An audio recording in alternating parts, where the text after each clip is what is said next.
వెళ్ళాలి. 3-4 అడుగులు ఎంత వెనక్కి వెళ్ళాలి. రాష్ట్ర కమిటీ సభ్యులు మేము ముందుంటారు.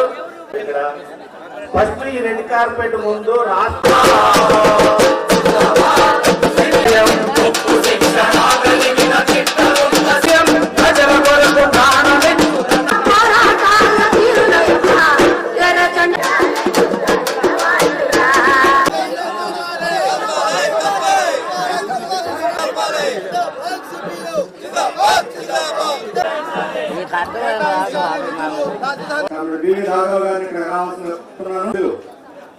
పుణ్యవతి గారు, హేమవతి గారు, కపూర్ గారు కోరుతున్నాను. రాష్ట్ర కార్యదర్శి సభ్యులు ఆ సైడ్ జెండాకి కుడివైపున ఉండాలి.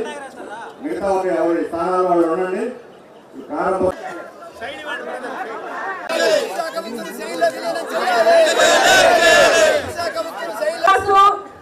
షోవేస్తో పాటు రాష్ట్ర కేంద్ర ప్రభుత్వాన్ని నినాదంతో మారుమోగే విధంగా ఈరోజు మన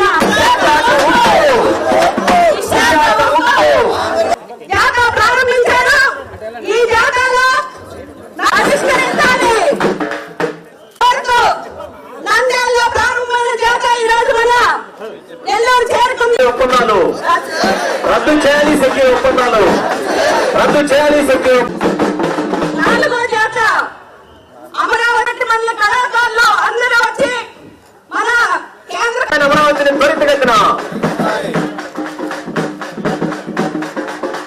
జమ్మలమడుగులో ప్రారంభించిన రాష్ట్ర జాతర దీనికి చంద్రశేఖర్ గారి నాయకత్వంలో అట్లనే G Ramanna, G Shivakumar, P Chandrabhasha, K Satyanarayana, N Bharav Prasad, Venkataramana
ఇప్పుడు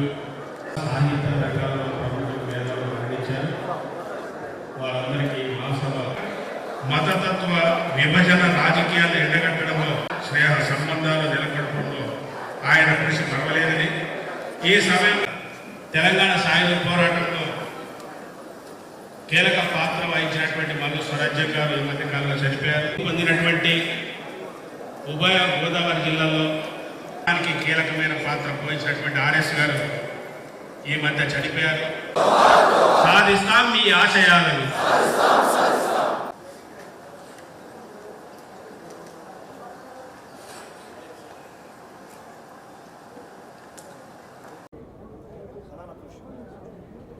కమ్యూనిస్ట్ పార్టీ మార్క్సిస్ట్ ఆంధ్రప్రదేశ్ 27వ మహాసభలు నిన్న ప్రారంభమయ్యి ఈరోజు రేపు కూడా జరుగుతున్నాయి. ఈ మహాసభల్లో రాష్ట్ర ప్రజలు ఎదుర్కొంటున్న ముఖ్యమైనటువంటి సమస్యల గురించి, కేంద్ర రాష్ట్ర ప్రభుత్వాల విధానాల గురించి చర్చ జరిపాం, తీర్మానాలు చేశాం. రాష్ట్ర ప్రజలందరి మనసుల్లో ఉన్నటువంటి ఎదురు చూస్తున్నటువంటిది కూటమి ప్రభుత్వం ఇచ్చిన హామీలు అమలు చేయాలి. సూపర్ 6తో సహా అన్ని హామీలు అమలు చేయాలని జనం కోరుకుంటున్నారు. గత ప్రభుత్వానికి ఎన్నికల్లో ఓడించి కూటమి ప్రభుత్వాన్ని గెలిపించడంలో ముఖ్యమైన కారణం అదే. 8 నెలలు జనం ఓపిక పట్టారు. రాష్ట్ర ప్రజలకి సహనం నశిస్తూ ఉంది. ఇప్పటికైనా రాష్ట్ర ప్రభుత్వం ఇచ్చిన హామీలన్నిటినీ అమలు చేయాలి. ఇప్పుడు రాష్ట్రము లక్షల కోట్ల రూపాయల అప్పుల్లో ఉందని చంద్రబాబు నాయుడు గారు చెప్తున్నారు. నిజమే, ఇది కొత్త విషయం కాదు. ఆర్థిక సంక్షోభంలో రాష్ట్రం ఉందని తెలిసి కూడా ఈ హామీలు ఇచ్చారు. ఎందుకంటే అవసరం కాబట్టి. రాష్ట్రం సంక్షోభంలో ఉండటమే కాదు, ప్రభుత్వం సంక్షోభంలో ఉండటం కాదు, రాష్ట్ర ప్రజలు ఇబ్బందుల్లో ఉన్నారు. రాష్ట్ర ప్రజలు అప్పుల పాలయ్యి ఉన్నారు. అందుకే వారిని ఆదుకుంటేనే రాష్ట్రం బాగుపడుతుంది. అందుకు ప్రధానమైనటువంటి అన్నదాత సుఖీభవ కావచ్చు, లేదు నిరుద్యోగ భృతి అవ్వచ్చు, ఇంకొక వైపున తల్లికి వందనం పేరుతో ఇవ్వాల్సిన సహాయం కానీ, 18 సంవత్సరాలు వయసు దాటిన మహిళలందరికీ ఇస్తామన్న ఆడబిడ్డ సహాయం కావచ్చు, ఉచిత బస్సు ప్రయాణం, ఇంకా ఇవన్నీ సూపర్ 6లో ఉన్నాయి. సూపర్ 6లో ఉన్న హామీలే కాకుండా ఇంకా అనేక హామీలు ఉన్నాయి.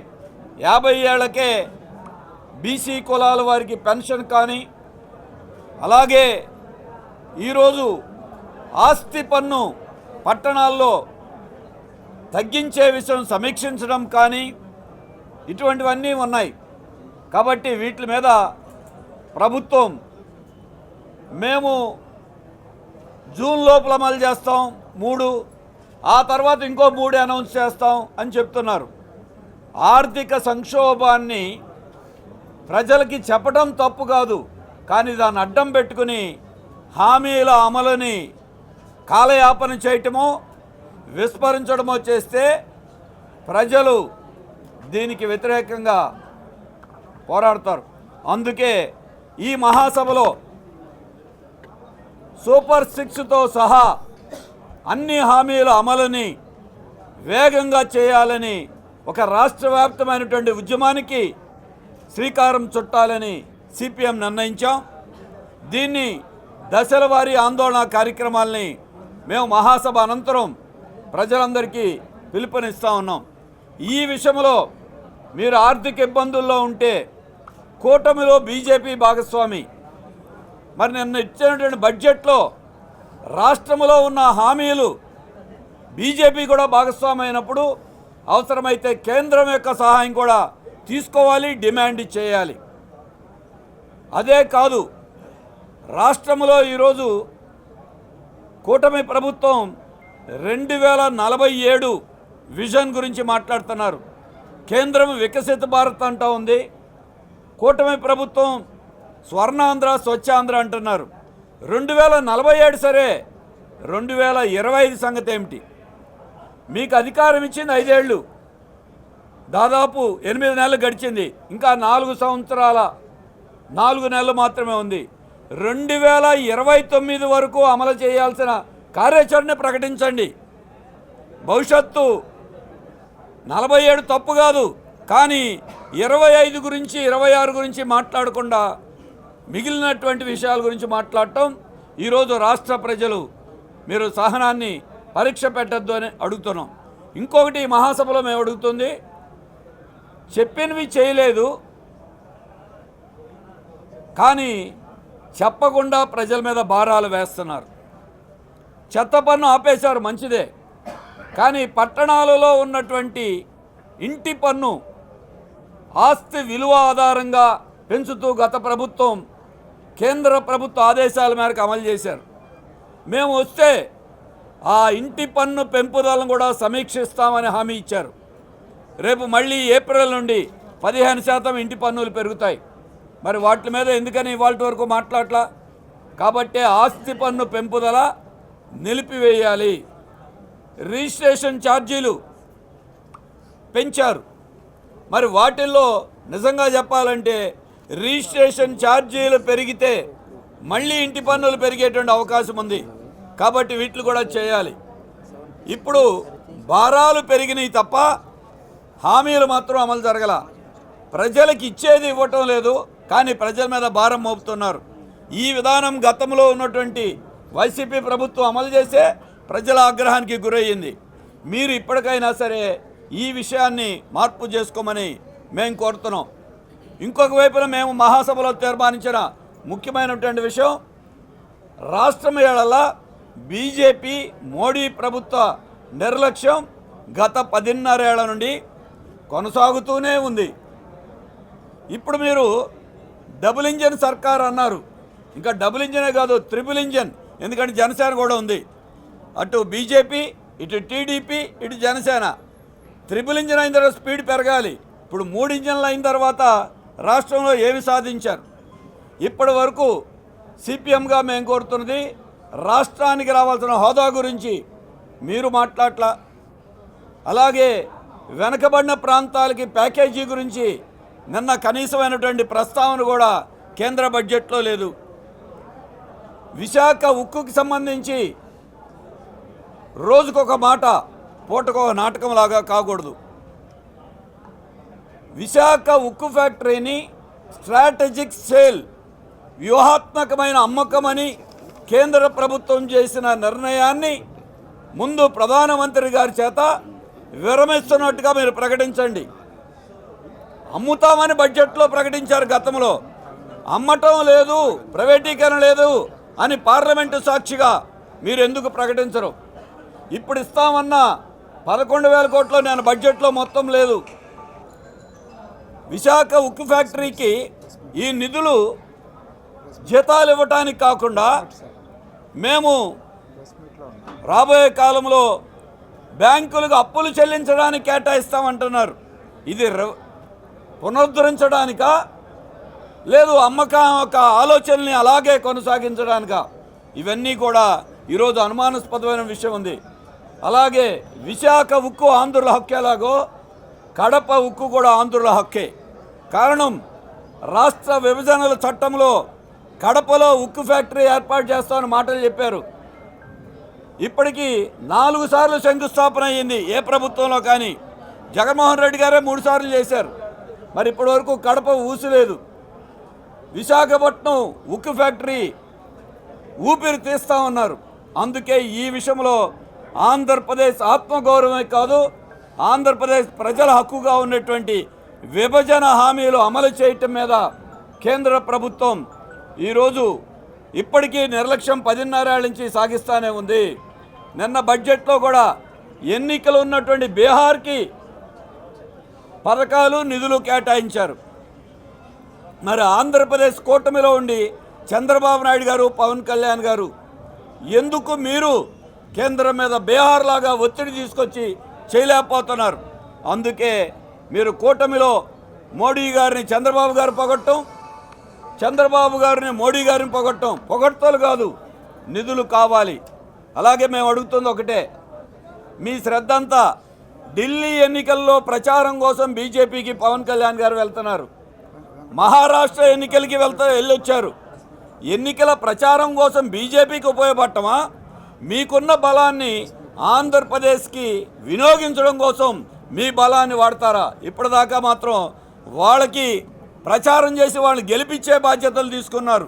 2029లో కూడా మళ్ళీ మోడీ గారే గెలుస్తారని మీరు చెప్తున్నారు. అంతేగాని మా ఆంధ్రప్రదేశ్కి నిధులు కావాలి అని కూటమి ప్రభుత్వం తరపున వైఫల్యం చెందుతున్నారు. గత వైసీపీ ఇలాగే లొంగిపోయింది. మీరు కూటమిలో భాగస్వాములు అయ్యి మీరు కూడా నోరు మెదపట్ల. అందుకే ఆంధ్రప్రదేశ్లో ఉన్న అన్ని వర్గాలని అన్ని శక్తుల్ని కూడగట్టుకుని కేంద్ర ప్రభుత్వం యొక్క నిర్లక్ష్యం మీద మీరు నోరు మెదపకపోయినా రాష్ట్ర ప్రజల ఆగ్రహంతో ఉన్నారు. ఆ రాష్ట్ర ప్రజల ఆగ్రహానికి అనుగుణంగా రాబోయే కాలంలో కేంద్రం మీద కూడా పోరాటానికి మేము విశాఖ ఉక్కు పరిరక్షణకి, కడప ఉక్కు ఫ్యాక్టరీ ఏర్పాటుకి, విభజన హామీల అమలు కోసం, అలాగే ప్రత్యేక హోదా కోసం కూడా పోరాటాలు సాగించడానికి ఈ మహాసభలో తీర్మానాలు చేశాం. రాబోయే కాలంలో ఈ మహాసభ అనంతరం అటు కేంద్రం మీద ఇటు రాష్ట్ర ప్రభుత్వ హామీల అమలు మీద మా ఉద్యమాల్ని పోరాటాల్ని సాగిస్తాం.